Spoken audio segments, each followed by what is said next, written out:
Did you know that from the very founding of the United States, there has been a strong anti Catholic sentiment running through American history? Well, their claim was simple: Catholics couldn't be trusted because their first loyalty was to the Pope, not to the Constitution.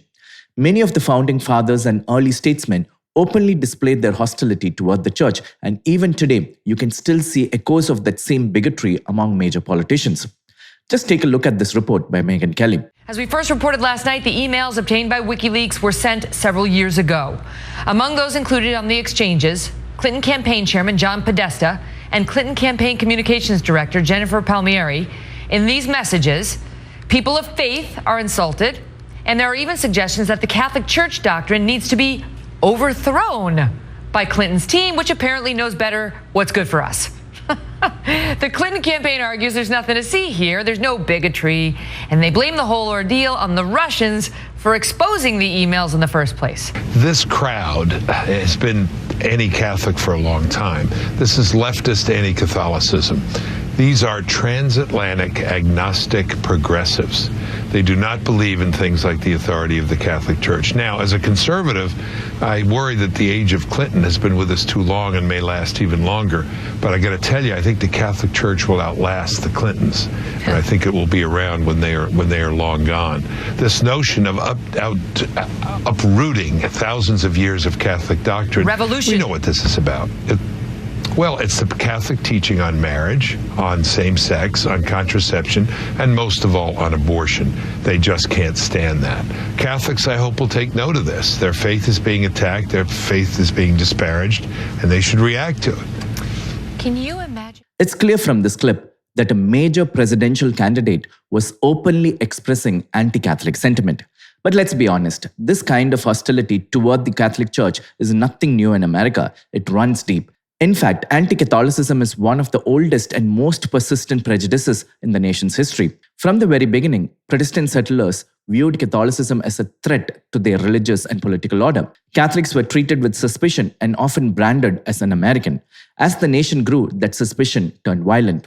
In the 19th century, entire mobs took to the streets, churches were burnt, priests were assaulted, and the Catholic immigrants were portrayed as the agents of Rome sent to undermine democracy. The 1844 Philadelphia riots stand as a grim reminder of just how far that hatred once went.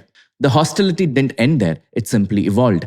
Secret societies like the Know-Nothings and the American Protective Association emerged, built on the fear that Catholics were gaining too much influence in public life.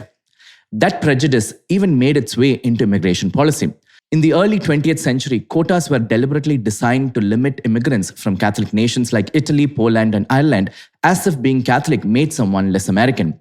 Over time, that quiet bias seeped into politics, education, and the media, shaping public opinion for generations. So when modern politicians or cultural elites speak with contempt toward the church, it's not a new phenomenon. It's the same old bigotry, just repackaged for a different era.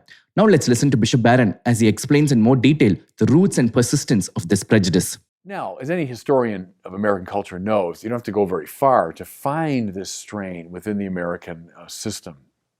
Go back to the Founding Fathers, and you'll find a lot of pretty strongly worded anti-Catholicism.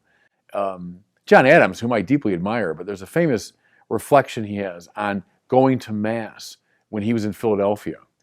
And just to kind of see what was happening. And he was enthralled by the Catholic Mass, but he's like, oh, it's a miracle that we're able to wrench ourselves away from this display, this medieval display.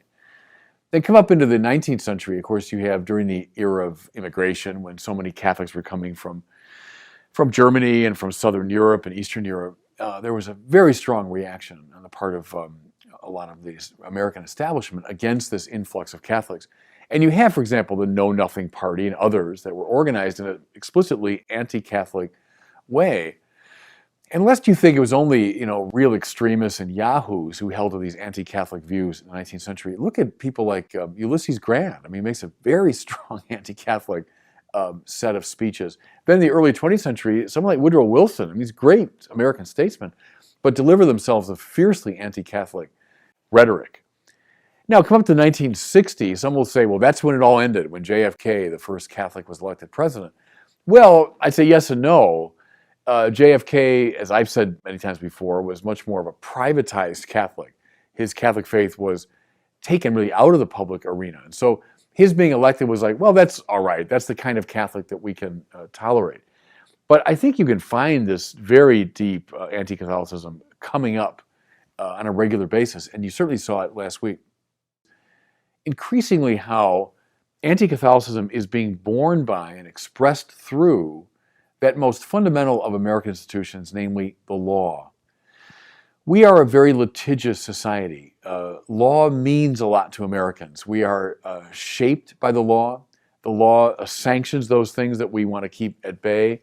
The law structures, in many ways, our sense of our corporate identity. Well, watch increasingly today how Catholics are finding themselves on the wrong side of the law. So obviously the Roe v. Wade thing, that's been a long struggle. But the HHS is a very startling example of it, where now Catholics will find themselves athwart this very pervasive legal requirement. Gay marriage is a third example, where those who oppose gay marriage, not oppose gay people, but oppose gay marriage, find themselves on the wrong side of a legal statute. Well, that's dangerous in America. That's dangerous in a country where law means so much. And see, again, I'm addressing here not just Catholics. This should bother anybody in an open society such as ours, supposedly open society. It should bother anybody when the law, in principle, can be used against Catholics, because then things shift around a little bit. Watch out. The law can be used against anybody. As Bishop Barron explains, the anti-Catholic sentiment that once raged in the streets and politics of early America has now quietly seeped into the nation's legal and institutional framework. The battlefield has shifted. Today, Catholics often find themselves targeted not by mobs, but by laws and policies that punish them for remaining faithful to the Church's moral doctrines.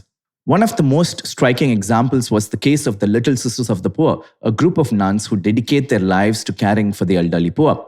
They were dragged through years of court battles simply because they refused to comply with the government's HHS contraceptive mandate, a rule that would have forced them to provide abortion-inducing drugs and contraceptives in direct violation of Catholic teaching. Think about that. Women who have given up everything to serve the dying were treated like lawbreakers for following their conscience.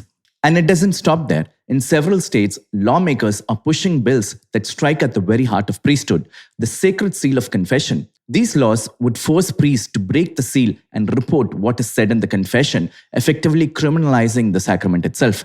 Imagine being a priest forced to choose between his sacred duty and a jail cell. Now, some of our friends from other faiths might shrug and think it's only the Catholics who are being targeted.